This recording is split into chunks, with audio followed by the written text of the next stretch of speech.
7:19 de la mañana, nosotros continuamos con más de Primera Página, conversando con José Torojardi, él es economista y especialista petrolero, pues conversando sobre la situación de Citgo a nivel internacional, también tras estas denuncias de Crystalec y un posible indemnización por 1.400 millones de dólares. Pero usted me indicaba antes de ir al corte que son otras implicaciones, son otras denuncias que acarrea Citgo, no solo de Claro, es Crystalec. que mira, la República ha venido mezclando a Citgo en cosas donde nunca ha debido mezclarlas. Te voy a dar un caso. En el año 2017 vencían unos bonos de la República. Como la República no tenía cómo pagarlos, los renegoció. Y los renegoció para pagarlos en el año 2020. Pero el problema es que como nadie los quería refinanciar, primero tuvo que pagar unos intereses brutales del 10,75%, que ni los bonos basura pagan tantos intereses. Pero en segundo lugar, agarró y dio en garantía el 50,1% de las acciones de Citgo. Eso jamás ha debido hacer la República eso, pero ahí ya comprometió a Citgo. Pero poco después, a falta de dinero como siempre, el gobierno le pidió 1.500 millones de dólares a la empresa rusa Rosneft y ahí le dio en garantía el restante 49,9% de las acciones de Citgo. De manera que hoy en día Citgo está 100% hipotecada. Y además de estar 100% hipotecada, pues tiene para colmo este problema encima de Crystalex. Y el problema es que si se llega a perder el caso de Crystalex y no hay cómo pagar los bonos, bueno, de paso, el mismo camino de Crystalex lo seguirían muchas otras empresas, como de muchos otros arbitrajes internacionales que nos han ganado, como es el caso de ConocoPhillips, o como pudiera ser el caso de Owens Illinois, o como pudiera ser el caso de ExxonMobil, y una larga lista de gente que le caerían sobre los despojos de Citgo para cobrar. La economía de Venezuela es rentista, entonces, ¿qué pasa si Venezuela pierde gran porcentaje de Citgo? Y Estados Unidos dice, bueno, efectivamente vamos a indemnizar a Crystalec con 1.400 millones de dólares. Bueno, mira, ¿Cómo quedaría Venezuela? Primero quiero dar una noticia mala. Ya no es rentista la economía de Venezuela. El presidente Chávez, cuando llegó al poder, dijo, yo voy a acabar con el rentismo petrolero, y lo hizo muy eficientemente, solo que lo hizo por la vía rápida de acabar con la industria petrolera. Ya no tenemos renta petrolera, de manera que ya no somos un país rentista. Esa es la mala noticia, pues. Ahora, más allá de eso, nuestro petróleo, el principal mercado de nuestro petróleo es los Estados Unidos.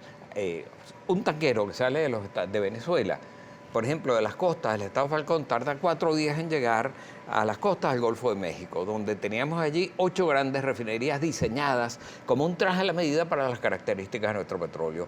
Ese tanquero se anclaba ahí, inmediatamente el petróleo era desembarcado en alguna de nuestras refinerías, procesado ese petróleo salía en algunos de nuestros oleoductos allá, llegaba, o camiones estos que distribuían, llegaba a alguna de nuestras 17.500 estaciones de servicio, y éramos capaces de llevar el petróleo venezolano desde nuestro subsuelo hasta el tanque de gasolina de los automovilistas americanos, pasando todo el tiempo por instalaciones venezolanas. Ahora, ¿cuántas estaciones de servicio nos quedan actualmente de 17.000? No sé, habrán 4 o 5.000. O sea, es una destrucción masiva, es una destrucción masiva. Pero sin embargo, en aquel momento tenemos el 10% del mercado interno de los Estados Unidos. Hoy nos quedará el 4%, pero eso tenemos que recuperarlo, porque si perdemos Citgo, perdemos para siempre el acceso al mercado americano. ¿Y cómo podríamos recuperarlo tomando en consideración que el gobierno de los Estados Unidos no reconoce el gobierno de Nicolás Maduro? Bueno, a lo mejor entonces tenemos que recuperarlo con otro gobierno, porque si no reconoce el gobierno de los Estados Unidos, es evidente que por esa vía no se va a poder negociar nada. Ahora, hay negociaciones, hay cosas. Si hay un nuevo gobierno en Venezuela, en ese momento habrá todas las facilidades para sentar. De hecho, este problema de Citgo y de Crystalex y de todos ellos, yo creo que va a ser la única forma de solucionarlo es a través de una negociación de conjunto. Fíjate que en este momento Venezuela tiene más de 12, al margen de esto, tiene más de 12.000 millones de dólares en bonos en default que no ha pagado. Óyeme, nos van a venir de una manera u otra a caer sobre nuestras instalaciones de Citgo, que es el activo que tenemos afuera, pero además le debemos a todo el mundo. ¿A qué es lo que tenemos que hacer aquí? Yo creo que nos tenemos que sentar con gente que inspire credibilidad, que respete contratos, que respete la propiedad privada, que sea un gobierno serio. Es decir, miren, vamos a renegociar todo esto. A lo mejor ustedes, ConocoPhillips, mira, nosotros necesitamos grandes inversiones para recuperar la industria petrolera. Vengan, se les devolvemos sus peretos, pero eso sí, con la condición de que vengan a invertir, porque lo que necesitamos es recuperar la industria y que haya bastante inversión. Y a ExxonMobil decirle lo mismo, vengan, se tomen aquí sus áreas. ¿Sabes por qué? Para recuperar la industria petrolera. vamos a necesitar entre inversiones y gastos una cifra que pudiera oscilar entre 25 y 30 mil millones de dólares por año durante los próximos 8 años, nada más que para recuperar la producción que teníamos hace 20 años. ¿Y hay capacidad para eso? El Estado no la tiene de ninguna manera. El Estado venezolano no tiene capacidad para nada. Este es un Estado, esto quebró.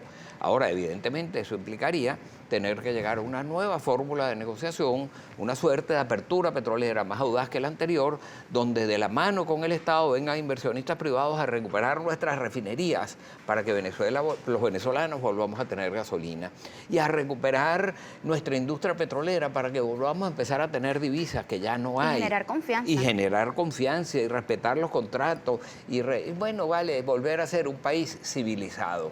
Profesor, hay mucha participación a través de nuestra cuenta en Twitter, Primera Página, con la etiqueta Primera Página. Nuestro compañero Carlos Peñalosa será el encargado de leerlos para usted. Vamos a comenzar la revisión de sus comentarios con Eduard Contreras, @Eduard Orlando, que escribe: ¿qué opina sobre la actuación del procurador designado por Juan Guaidó y la Asamblea Nacional, quien actuó como testigo experto en Cristalex para aprobar su pretensión en contra de Venezuela y en este y en otros juicios? ¿Hay conflicto de intereses? Ok. Quiero aclarar eso. Primero tenemos que entender qué es la figura de un testigo experto. A mí me han llamado como testigo experto en muchos juicios. ¿Qué implica eso? Que la persona a quien se llama tiene conocimientos generales o específicos sobre un tema determinado.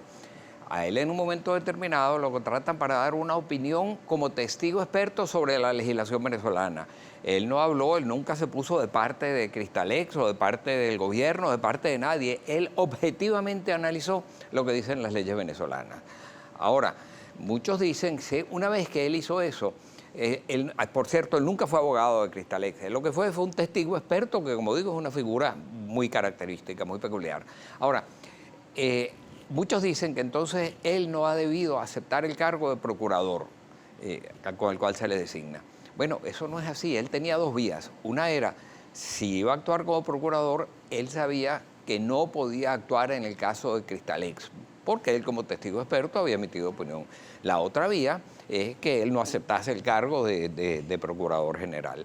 Bueno, él tomó la primera vía. Él sencillamente se abstuvo de participar en el caso de Cristalex. Por lo tanto, ahí no hay conflicto de intereses de ningún tipo. Si no, mira, te vuelvo a repetir, a mí me han llamado como testigo experto en muchísimas oportunidades en juicios de diferente naturaleza en temas que tienen que ver con economía. Bueno, yo he dado testimonio sobre la inflación, he dado testimonio. Ahora, yo no me estoy poniendo de parte de ninguno de los dos, yo estoy diciendo lo que dice la ciencia económica en materia de inflación. José Ignacio Hernández dijo lo que dicen las leyes venezolanas sobre ese tema, pero hasta ahí, en la medida en que él no participe en el juicio de Cristalex, él no está incurriendo en ningún conflicto de intereses. Otra de las opiniones de los usuarios, @CJ1978, los acreedores del Estado venezolano tienen derecho a ser indemnizados y por errores del pasado, pero ningún tribunal del mundo tiene facultad para embargar patrimonio hasta agotar todas las vías de indemnización, salvo que el demandado se declare en quiebra. Sí, ciertamente yo creo que eso es lo que se está haciendo. Lo que pasa es que la República de Venezuela en este momento ha venido incumpliendo los distintos arbitrajes que en este caso en particular se han perdido. Se llegó primero la República no aceptó negociar con Cristalex en su momento cuando le expropia la concesión. En segundo lugar, cuando va el juicio al CIADI del Banco Mundial tampoco lo cumple. Cuando es homologado el juicio en el Tribunal de los Estados Unidos tampoco lo cumple. De manera que los extremos se están dando. Ahora, yo les voy a decir una cosa. Yo para nada, a mí no me gusta Cristalex, por cierto, en lo personal debo decirte que a mí no me gusta Cristalex para nada y que yo tengo todas las esperanzas de que en este momento se pueda reiniciar el juicio y ahora sí a cargo de quienes designó la Asamblea Nacional. Hay una junta directiva en Citgo de gente extremadamente calificada que creo que si se logra reiniciar el juicio y adicionalmente si mientras viene ese juicio obtenemos la protección de que no puedan ser embargadas las acciones de Citgo, yo creo que vamos a recuperar, vamos a salvar ese problema. Pero ciertamente no creo que haya nadie que esté ordenando expropiar antes de que se terminen todas las instancias. Vamos a cerrar la lectura de sus comentarios con Orlando Lezama, @Orlando Lezama, que escribe: el invitado habla de la presencia de Citgo en Estados Unidos como un gran logro.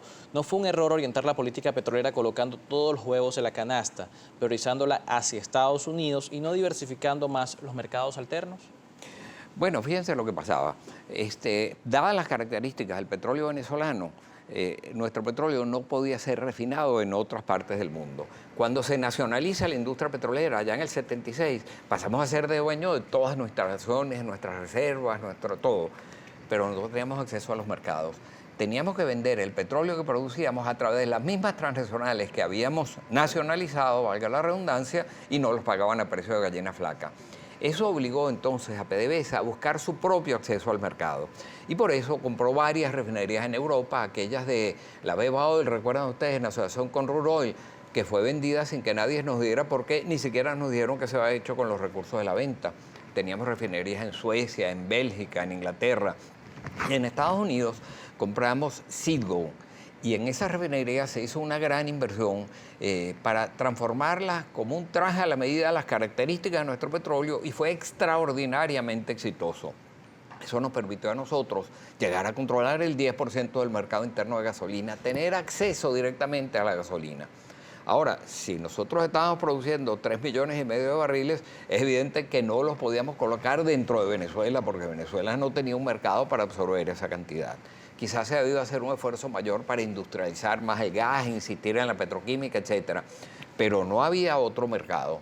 Fíjate, y cuando después el gobierno, llegado el presidente Chávez, insiste en ir a China, ¿cuál era el problema? Un tanquero que sale de las costas de Venezuela tarda 4 días en llegar a las costas del Golfo de México y anclar enfrente a nuestras refinerías. Pero ese mismo tanquero tarda 45 días en China, en llegar a China. Y en China no hay ni una sola refinería capaz de procesar nuestro petróleo, como no la hay en Rusia. Entonces, hemos comprometido unas cantidades muy grandes de petróleo para pagar deudas a China y para pagar deudas a Rusia, que ni siquiera las estamos cumpliendo porque ya no contamos con suficiente petróleo. Pero ¿para qué compran ellos ese petróleo? Oye, para revenderlo en el mercado a otros, como otros intereses, por ejemplo, de la India, que sí tienen refinerías capaces de hacerlo. Queremos agradecer enormemente la participación de todos nuestros televidentes a través de nuestra cuenta en Twitter, Primera Página, con la etiqueta Primera Página. Profesor, según la OPEP, actualmente se están produciendo 734.000 barriles de petróleo en nuestro país. Las refinerías están trabajando al 10% de su capacidad instalada. ¿Esta producción puede ir disminuyendo en lo que va del año 2019? Claro, está disminuyendo aceleradamente. Está disminuyendo porque no se han hecho las inversiones en mantenimiento, porque PDVSA ya no tiene el personal. ¿Y son por culpa de las sanciones, como lo indican funcionarios del gobierno de Nicolás Maduro? El problema viene muy anterior. El problema mira, cuando el presidente Chávez llega al poder, Venezuela tenía en marcha, estaba produciendo 3,5 millones de barriles diarios. Tenía en marcha el proceso de apertura petrolera que nos ha debido llevar a producir 5 millones y medio de barriles diarios. Pero después viene todo el problema del paro, que el presidente Chávez confiesa ante el Congreso Nacional que él lo provocó. Después medio se recupera la industria, pero ya nunca más recuperó el vigor que tenía, porque le habían despedido el 50% de su personal. Le despidieron 20.000 trabajadores, que en promedio tenían 15 años trabajando para la industria, y en conjunto eran 300.000 años de experiencia y conocimiento que lanzaron al cesto de la basura. PDVSA después se politizó, la pusieron a cumplir 1.000 funciones que no tenían nada que ver con su objetivo ni con su misión, la pusieron hasta importar alimentos. Bueno, esa PDVSA de hoy ya había empezado a declinar. Y en el 2008, el presidente Chávez aprueba una ley orgánica de hidrocarburos, y ahí es donde empieza realmente la tragedia. ¿Estaría de acuerdo con que se privatice PDVSA? Yo creo que no, yo no sé, no, yo creo que PDVSA se debe dejar allí, pero yo sí creo que hace falta el concurso del capital privado en una suerte de apertura petrolera mucho más audaz que la anterior, porque vuelvo a repetir, necesitamos entre 25 y 30.000 millones de dólares por año durante los próximos 8 años, nada más que para recuperar lo que producíamos hace 20 años. El Estado venezolano no tiene esos recursos. Entonces, o dejamos ese petróleo para siempre en el subsuelo, o buscamos el concurso de la inversión privada para que de la mano con el Estado, bajo normas claras y respetables, que se respeten, se pueda recuperar la industria. ¿Y cómo será la vida de los venezolanos en materia económica si no se logra un cambio político en los próximos 3 años? Será terrible, porque ya es terrible, pero si la producción petrolera se está viniendo a pique, si ellos expropiaron más de 6 millones de hectáreas en el sector agrícola que antes producían alimentos y ya no lo producen, por lo tanto hoy tienes que importar alimentos, pero para importar alimentos necesitas dólares que te da el petróleo, pero que ya no te los da, y entonces se cerraron infinidad de industrias en el sector industrial y en casi todos los demás sectores de la economía. Tenemos una economía que colapsó y por eso está la situación que cerca de 4 millones de venezolanos han migrado porque este país ya no es capaz de proveerle su futuro. Y esto se va a ir deteriorando. Gracias por acompañarnos. Lamentable estas cifras que nos indicaba, sin embargo, esperemos en una próxima oportunidad tener buenas noticias para nuestro país en materia económica. 7:35 de la mañana estábamos conversando con José Toro Hardy, él es economista, especialista petrolero. Nos corresponde realizar una nueva pausa comercial. En breve continuamos con más de Primera Página.